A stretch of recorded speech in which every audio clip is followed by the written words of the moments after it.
महाराष्ट्र में मंत्रियों के बीच विभागों का बंटवारा कर दिया गया है। देर रात को राजभवन की तरफ से मंत्रियों के विभागों के बंटवारे की सूची जारी कर दी गई।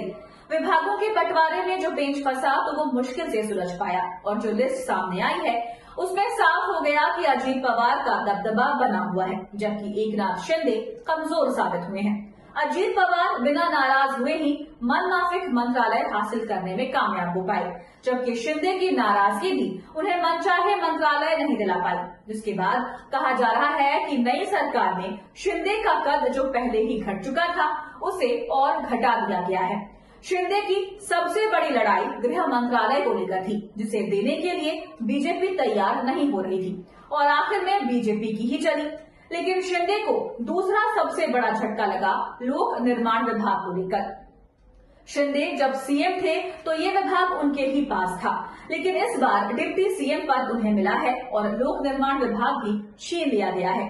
तो कैसे देवेंद्र फडणवीस ने एकनाथ शिंदे को लगा दिया किनारे और किसे मिला कौन सा मंत्रालय, इसी खबर पर आज हम अपनी स्पेशल रिपोर्ट में करेंगे बात। नमस्कार, आपके साथ मैं देवश्री भट्टाचार्य गोस्वामी। लंबे समय से महाराष्ट्र में मंत्रिमंडल विस्तार को लेकर खींचतान मची हुई थी। 5 दिसंबर को देवेंद्र फडणवीस ने सीएम पद की शपथ ली थी। उनके साथ शिवसेना के एकनाथ शिंदे और एनसीपी के अजीत पवार ने डिप्टी सीएम पद की शपथ ली, लेकिन डिप्टी सीएम बनने के बावजूद दोनों को कोई विभाग नहीं मिला था। इसके बाद 15 दिसंबर को मंत्रिमंडल का विस्तार हुआ। सीएम सहित मंत्रियों की संख्या 42 हो गई, जबकि राज्य में अधिकतम 43 सदस्यीय मंत्रिमंडल हो सकता है। 16 दिसंबर से महाराष्ट्र विधानसभा का शीतकालीन सत्र शुरू हुआ और ये 21 दिसंबर को समाप्त हो गया, लेकिन विभागों का बंटवारा सत्र समाप्ति तक नहीं हो पाया। सत्र समाप्त होने के कुछ घंटे बाद विभागों में बंटवारे की खबर सामने आ गई। राजभवन की तरफ से सीएम देवेंद्र फडणवीस की सिफारिश पर मंत्रियों के विभागों में बंटवारा कर दिया गया, लेकिन इस बंटवारे में भी एकनाथ शिंदे के साथ खेल हो गया है। महाराष्ट्र की महायुति सरकार पोर्टफोलियो का जो बंटवारा किया गया है उसमें मुख्यमंत्री देवेंद्र फडणवीस ने अपने पास भारी भरकम विभाग रखे हैं। फडणवीस के पास कानून और न्यायपालिका के साथ साथ महत्वपूर्ण गृह मंत्रालय भी रहेगा, जो राज्य के शासन में एक महत्वपूर्ण जिम्मेदारी है। वहीं गृह मंत्रालय की आस लगाए बैठे एकनाथ शिंदे को झटका लगा है। उप मुख्यमंत्री एकनाथ शिंदे को शहरी विकास और आवास के साथ साथ नागरिक कार्य विभाग मिला है, जबकि उप मुख्यमंत्री अजीत पवार को वित्त, योजना और आबकारी मंत्रालय मिला है। यानी अगर मंत्रालयों को देखा जाए तो सीएम के बाद सबसे ज्यादा दबदबा अजीत पवार का ही दिखाई दे रहा है। तो एकनाथ शिंदे का दबदबा कम होता दिखाई दिया है। उन्हें ना तो गृह मंत्रालय दिया गया, न राजस्व मंत्रालय मिला और न ही लोक निर्माण विभाग। ये सभी विभाग बीजेपी ने अपने पास रखे हैं। मंत्रालयों के बंटवारे पर भी नजर डालें तो शिवसेना और एनसीपी में से एनसीपी के मंत्रियों को ज्यादा महत्वपूर्ण मंत्रालय दिए गए हैं। एनसीपी के मंत्रियों के हिस्से में कृषि, चिकित्सा, शिक्षा, महिला और बाल विकास, खाद्य और आपूर्ति, खेल और सहकारिता मंत्रालय आया है, जबकि शिवसेना के पास पर्यटन, सामाजिक न्याय, मृदा संरक्षण, जल आपूर्ति, परिवार कल्याण, उद्योग, परिवहन और रोजगार मंत्रालय आए हैं। अधिकांश मंत्रालय बीजेपी ने अपने ही पास रखे हैं। दरअसल अजीत पवार वित्त, कृषि और सहकारिता मंत्रालय मांग रहे थे, क्योंकि वित्त मंत्रालय के जरिए वो अपने विधायकों को ज्यादा फंड दिला सकते हैं। तो पश्चिम महाराष्ट्र और मराठवाड़ा, जहां अजीत पवार का दबदबा है, वो शुगर बेल्ट भी कहलाता है। ऐसे में सहकारिता मंत्रालय भी अजीत पवार की पहली पसंद था। देवेंद्र फडणवीस ने तीनों ही मंत्रालय अजीत पवार को सौंप दिए। दूसरी तरफ एकनाथ शिंदे लगातार गृह मंत्रालय की डिमांड कर रहे थे, लेकिन देवेंद्र फडणवीस ने पहले ही दिन कह दिया था कि ये मंत्रालय वो अपने पास रखेगी, क्योंकि महाराष्ट्र में पिछले 10 सालों में कोई न कोई आंदोलन लगातार होता रहा है। ऐसे में देवेंद्र फडणवीस नहीं चाहते कि किसी तरह से प्रदेश की कानून व्यवस्था की स्थिति में कोई कमी आ पाए। दूसरा, उद्धव ठाकरे के कार्यकाल में गृह मंत्रालय सवालों में आ गया था। उद्धव सरकार में गृह मंत्री अनिल देशमुख को तो भ्रष्टाचार के आरोप में गिरफ्तार तक कर दिया गया था। इसलिए सरकार की छवि को बचाए रखने के लिए फडणवीस ने ये मंत्रालय अपने पास रखा है। शिंदे को दूसरा बड़ा झटका लगा पीडब्ल्यूडी मंत्रालय छीने जाने से।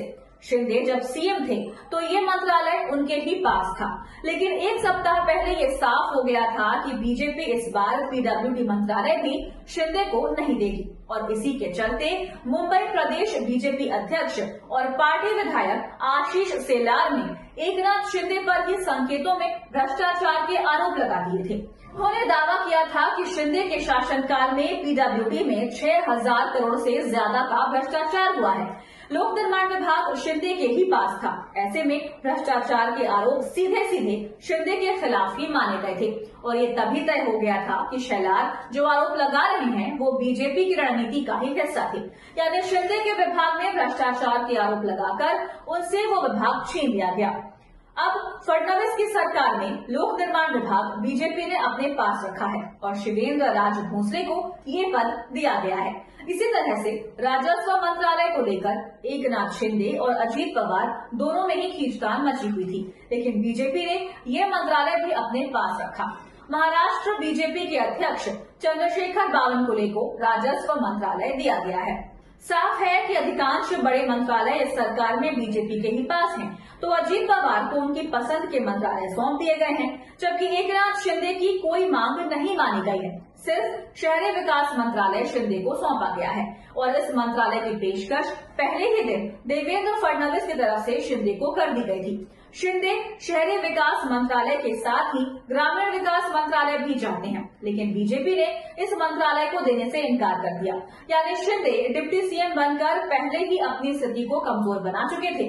अब उनके विभागों को छीनकर फडणवीस ने उन्हें और कमजोर बना दिया है। शिंदे सरकार में डिप्टी सीएम देवेंद्र फडणवीस के पास ही गृह मंत्रालय था, वो इस मंत्रालय को छोड़ना नहीं चाहते थे। उधर शिंदे गुट का तर्क था कि अगर डिप्टी सीएम का पद हमें मिल रहा है तो गृह मंत्रालय भी उन्हें ही मिलना चाहिए, लेकिन शिंदे के तर्क नहीं माने गए। वहीं बीजेपी गृह, राजस्व, उच्च शिक्षा, कानून, ऊर्जा, ग्रामीण विकास अपने पास रखना चाहती थी। जानकारी के मुताबिक उन्होंने शिवसेना को हेल्थ, शहरी विकास, सार्वजनिक कार्य, उद्योग ऑफर किया था। एनसीपी अजीत गुट को वित्त, योजना, सहयोग, कृषि जैसे विभाग देने की पेशकश की गई और बाद में बीजेपी ने मंत्रालयों के बंटवारे की जो रणनीति तैयार की थी उसमें हल्के से बदलाव के साथ उसे ही लागू कर दिया गया। यानी एकनाथ शिंदे के हाथ मायूसी आई है। वैसे एकनाथ शिंदे को भी इस बात का एहसास हो चुका है कि इस बार बीजेपी को उनकी जरूरत नहीं है। अगर एकनाथ शिंदे ज्यादा लंबे समय तक नाराज बने रहते तो उनके लिए ही मुश्किलें खड़ी हो जाती, क्योंकि इससे बीजेपी हाईकमान के नाराज होने का संकट खड़ा हो जाता। अब तक बीजेपी हाईकमान शिंदे को मनाने की कोशिश कर रहा था और शिंदे भी नहीं चाहते थे कि उनके हाथ से सत्ता ही फिसल जाए, क्योंकि शिव सैनिकों का शिंदे पर दबाव था कि वो सरकार में बने रहें, क्योंकि अभी भी उनके सामने उद्धव ठाकरे की चुनौती मौजूद है और जब तक बीएमसी पर शिंदे गुट का कब्जा नहीं हो जाता तब तक असली शिवसेना की लड़ाई का फैसला भी नहीं हो पाएगा और इसी मजबूरी के चलते शिंदे अभी महायुति की सरकार में बने हुए हैं।